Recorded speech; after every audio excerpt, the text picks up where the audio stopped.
ಅಜಯ್ ಸಿಂಗ್ ನಮ್ಮ ಜೊತೆಗಿದ್ದಾರೆ, ಅವ್ರನ್ನ ಮಾತಾಡ್ತಾ ಹೋಗ್ತೇನೆ. ಸರ್, ಒಂದಷ್ಟು ಗೊಂದಲಗಳ ನಡುವೆ ಸಿಎಂ ಸಿದ್ದರಾಮಯ್ಯವರು ಬಜೆಟ್ನ ಮಾಡೋದಕ್ಕೆ ರೆಡಿ ಆಗ್ತಿದ್ದಾರೆ. ಒಂದಷ್ಟು ಶಾಸಕರು ಹೇಳ್ತಿದ್ದಾರೆ ಗ್ಯಾರಂಟಿಗಳ ಹೊರೆ ಆಗ್ತಿದೆ ಅಂತ. ಇದ್ರ ಬಗ್ಗೆ ನೀವು ಏನು ಹೇಳ್ತೀರಾ ಸರ್? ಈಗ ಬಜೆಟ್ ಅಂತೂ ಮಾನ್ಯ ಮುಖ್ಯಮಂತ್ರಿಯವರು 17ನೇ ಬಜೆಟ್ ಇದೆ. ಇದು ಒಂದು ಐತಿಹಾಸಿಕ ಬಜೆಟ್. ಗೊಂದಲಂತೂ ಯಾವಾಗಲೂ ಕೂಡ ಇರ್ತದೆ. ಇದು ಕೇವಲ ನಮ್ಮ ಕಾಂಗ್ರೆಸ್ ಪಕ್ಷದಷ್ಟೇ ಅಲ್ಲ, BJPಯಲ್ಲಿ, JDS ಅಲ್ಲಿ ನೀವು ನೋಡ್ತಾ ಇದ್ದೀರಿ. BJPಯವರು ಒಂದು ಮನೆ 4 ಬಾಗಿಲು ಮನೆ ಆಗ್ಬಿಟ್ಟಿದೆ, 4 ಗ್ರೂಪ್ ಆಗಿಬಿಟ್ಟಿದೆ, ಗುಂಪು ಆಗಿಬಿಟ್ಟಿದೆ, ಘರ್ಷಣೆ ಆಗಿಬಿಟ್ಟಿದೆ. JDS ಅಲ್ಲೂ ಕೂಡ ನೀವು ನೋಡ್ತಾ ಇದ್ದೀರಿ, ಅವರಲ್ಲಿ ಇರ್ತಕ್ಕಂಥ ಎಲ್ಲ ಶಾಸಕರು ಅಸಮಾಧಾನವನ್ನು ತೋರಿಸ್ತಾ ಇದ್ದಾರೆ. ಈಗ ಮಾನ್ಯ ಮುಖ್ಯಮಂತ್ರಿಯವರು ಇದು 17ನೇ ಬಜೆಟ್. 8 ವರ್ಷ ಕಾಂಗ್ರೆಸ್ ಪಕ್ಷದ ಮತ್ತಿಂದ ಅವರು ಮುಖ್ಯಮಂತ್ರಿಯಾಗಿ ಒಳ್ಳೆಯ ರೀತಿಯಿಂದ ಯಾಕಂದರೆ ಅವರು ಒಂದು ಆರ್ಥಿಕ ತಜ್ಞರು. ಸುಮಾರು 1 ತಿಂಗಳಿಂದ ಕರ್ನಾಟಕ ರಾಜ್ಯದಲ್ಲಿರ್ತಕ್ಕಂಥ ಎಲ್ಲ ಇಲಾಖೆಗಳ ಅವರು ನೇರವಾಗಿ ಅವರೆಲ್ಲ ಮಾತಾಡಿಸಿ ಏನು ಅವಶ್ಯಕತೆ ಇದೆ, ಏನಿಲ್ಲ, ಫಿಸ್ಕಲ್ ಡೆಫಿಸಿಟ್ ಏನಿದೆ, ಎಷ್ಟು ಹೊರೆ ಬರ್ತದೆ, ಕ್ಯಾಂಡಿಗಳ ತೊಂದರೆ ಏನು, ಎಷ್ಟು ನಾವು ಖರ್ಚು ಮಾಡ್ತೀವಿ ಅಂತ ಎಲ್ಲವನ್ನು ತೆಗೆದುಕೊಂಡು ಒಂದು ಒಳ್ಳೆಯ ರೀತಿಯಿಂದ ಬಜೆಟ್ಟು ಹಿಂದಿನ ವರ್ಷನೂ ಕೂಡ ಕೊಟ್ಟಿದ್ದಾರೆ. ಯಾಕಂದರೆ ಹಿಂದೆ ವರ್ಷ ಇರ್ತಕ್ಕಂಥ ಸುಮಾರು 4,09,549 ಕೋಟಿ ವೆಚ್ಚದಲ್ಲಿ ಬಜೆಟನ್ನು ಘೋಷಣೆ ಮಾಡಿದರು. ಈ ಬಾರಿಯೂ ನಂಗೆ ತಿಳಿದಿರುವಂತೆ ಕನಿಷ್ಠ 4,30,000 ಕೋಟಿ ಆದರೆ ಹಾಗೇ ಆಗ್ತದೆ. ಮಾನ್ಯ ಮುಖ್ಯಮಂತ್ರಿಯವರು, ಉಪಮುಖ್ಯಮಂತ್ರಿಯವರು ನೇರವಾಗಿ ಪತ್ರಿಕಾಗೋಷ್ಠಿಯನ್ನು ಮಾಡಿ ಹೇಳಿದ್ದಾರೆ, ನಾವು ಒಂದಿದ್ದೀವಿ, ನಾವು ಬ್ರದರ್ಸ್ ಇದ್ದೀವಿ, ಕಾಂಗ್ರೆಸ್ ಪಕ್ಷ ಇದ್ದೀವಿ ಅಂತ. ಯಾವಾಗ ಹೈಕಮಾಂಡ್ ಏನು ಒಂದು ತೀರ್ಮಾನ ತಗೊಳ್ತಾರೆ ಅದಕ್ಕೆ ನಾವು ಬದ್ಧರಾಗಿದ್ದೀವಿ ಅಂತ ಹೇಳಿದ್ದಾರೆ. ಅಂಥ ಒಂದು ಸಂದರ್ಭದಲ್ಲಿ ಇದ್ದಾಗ ಯಾವ ಶಾಸಕರು ಬೇರೆ ಬೇರೆ ಡಿನ್ನರ್ ಮೀಟಿಂಗ್ ಮಾಡ್ಬೋದು, ಬ್ರೇಕ್ಫಾಸ್ಟ್ ಮೀಟಿಂಗ್ ಮಾಡ್ಬೋದು, ಲಂಚ್ ಮೀಟಿಂಗ್ ಮಾಡೋದು, ತಮ್ಮ ಅಭಿಪ್ರಾಯ ಹೇಳೋದು, ಪ್ರಜಾಪ್ರಭುತ್ವದ ಎಲ್ಲರೂ ಪ್ರಜಾಪ್ರಭುತ್ವ ತಮ್ಮ ಅಭಿಪ್ರಾಯ ಹೇಳ್ಬೋದು. ಆದರೆ ಈ ಥರ ಹೇಳೋದು ಏನು ಅವಶ್ಯಕತೆ ಇಲ್ಲ ಅಂತ ನಂಗೆ ಅನಿಸ್ತದೆ. ಒಂದು ಕಡೆ ಈ ಒಂದು ಬಜೆಟ್ ನಡುವೆ ಗ್ಯಾರಂಟಿ ಯೋಜನೆಗಳೆಲ್ಲ ಒಂದು ಕಡೆ ಪರಿಷ್ಕರಣೆ ಮಾಡಬೇಕು, ಅರ್ಹ ಫಲಾನುಭವಿಗಳ ಬಗ್ಗೆ ಮಾತ್ರ ಈ ಒಂದು ಯೋಜನೆ ಕೊಡಬೇಕು ಅನ್ನುವಂಥ ಕೂಗು ಕೂಡ ಬರ್ತಿದೆ. ಹಾಗಾಗಿ ಗಿವ್ ಇಟ್ ಅಪ್ ಅನ್ನೋ ಒಂದು ಕಾನ್ಸೆಪ್ಟ್ ಕೂಡ ಬರ್ತದೆ ಅಂತ.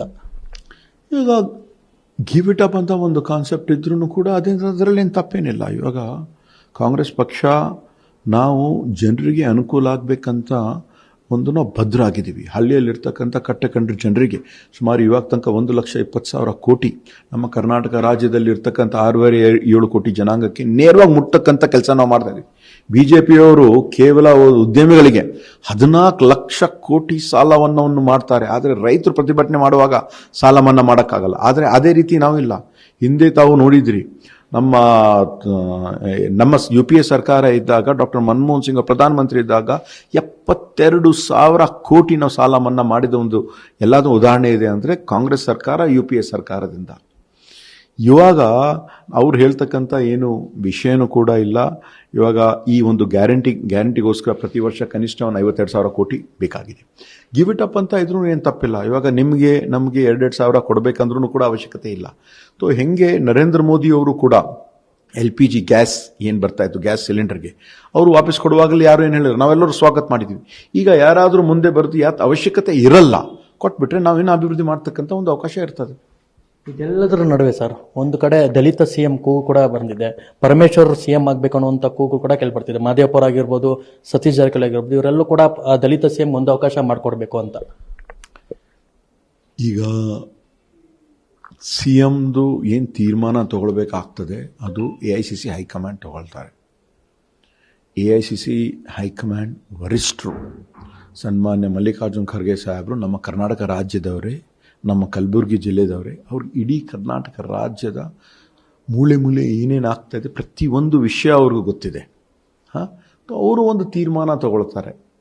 ಅವರು ಶ್ರೀಮತಿ ಸೋನಿಯಾ ಗಾಂಧಿಯವರು, ರಾಹುಲ್ ಗಾಂಧಿಯವರು ಎಲ್ಲರೂ ಸೇರಿ ಒಂದು ಒಳ್ಳೆ ರೀತಿಯಿಂದ ಸೂಕ್ತ ಸಂದರ್ಭ ಬಂದಾಗ ಒಂದು ತೀರ್ಮಾನ ತಗೊಳ್ತಾರೆ. ಅದಕ್ಕೆ ನಾವೆಲ್ಲರೂ ಕೂಡ ಶಾಸಕರೆಲ್ಲ ಭದ್ರಾಗ್ತೀವಿ ಅಂತ ಹೇಳಿದ್ದೀವಿ. ಟೂ ಲೇಟ್ ಆಯ್ತಾ ಅಂತ ಒಂದು ಕಡೆ ಶಾಸಕರೇ ಪತ್ರ ಬರೀತಾರೆ, ಪರಿಷತ್ ಸದಸ್ಯರ ಪತ್ರ ಬರೀತಾರೆ, ನಮಗೂ ಒಂದು ಸಚಿವ ಸ್ಥಾನ ಕೊಡಿ ಅಂತ ಅವರದ ಒಂದು ಒತ್ತಾಯ ಇರ್ತಾರೆ. ಆದರೆ ಹೈಕಮಾಂಡ್ ನಾಯಕರು ಎಲ್ಲವನ್ನ ಕೇಳಿಸ್ಕೊಂಡು ಸುಮ್ಮನೆ ಮೌನ ಜನೆಗೆ ಹೋಗಿದ್ಯಾ ಅಂತ, ಮೌನ ನೀತಿ ಅನುಸರಿಸ್ತಿದ್ಯಾ ಅನ್ನೋ ಪ್ರಶ್ನೆ ಕೂಡ ಕೇಳ್ತಿದ್ದಾರೆ ಶಾಸಕರು. ಆಗ MLC ಅವರು ಮಂತ್ರಿ ಆಗೋದು ಉದಾಹರಣೆ ಮೊದಲಿಂದ ನೋಡ್ತಾ ಬಂದಿದ್ದೀವಿ.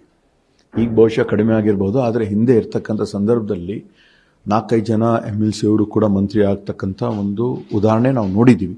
ಅವರು ಕೇಳೋದೇನು ತಪ್ಪೇನಿಲ್ಲ. ಫಸ್ಟ್ ಟೈಮ್ MLAs ಅವ್ರಿಗೂ ಕೂಡ ಒಂದು ಆಸೆ ಆಕಾಂಕ್ಷೆ ಇರ್ತದೆ. ಅವರು ಕೇಳಿದ್ದಾರೆ, ಅದರಲ್ಲಿ ಏನು ತಪ್ಪಿದೆ? ಅವ್ರು ಕೇಳಿದ್ದಾರೆ. ಆದರೆ ಮಾಡೋದು ಬಿಡೋದು ಪಕ್ಷದ ವರಿಷ್ಠರು ಹೈಕಮಾಂಡ್ ತೀರ್ಮಾನ ತಗೊಳ್ತಾರೆ. ಜನ ಏನು ಕೇಳಬಹುದು, ಆದರೆ ಮಾಡ್ಬೋದು ಅಲ್ಲಿ 15%. 224 ಕ್ಷೇತ್ರದಲ್ಲಿ ನೀವು ಮಾಡಬೇಕಂದ್ರೆ 34 ಜನ ಮಾಡ್ಬೋದು, including chief minister, deputy chief minister. ನೀವು 35 ಮಾಡೋಕ್ಕೆ ನಮ್ಮ ಕಾನ್ಸ್ಟಿಟ್ಯೂಷನಲ್ಲಿ ಅವಕಾಶ ಇಲ್ಲ. 34 ಮಾಡುವಾಗ ಎಲ್ಲರೂ ಕೇಳ್ತಾರೆ, ಆದರೆ ಯಾರಿಗೆ ಮಾಡಬೇಕು ಬಿಡಬೇಕು ಅವ್ರು ಒಂದು ತೀರ್ಮಾನ ತಗೊಳ್ತಾರೆ.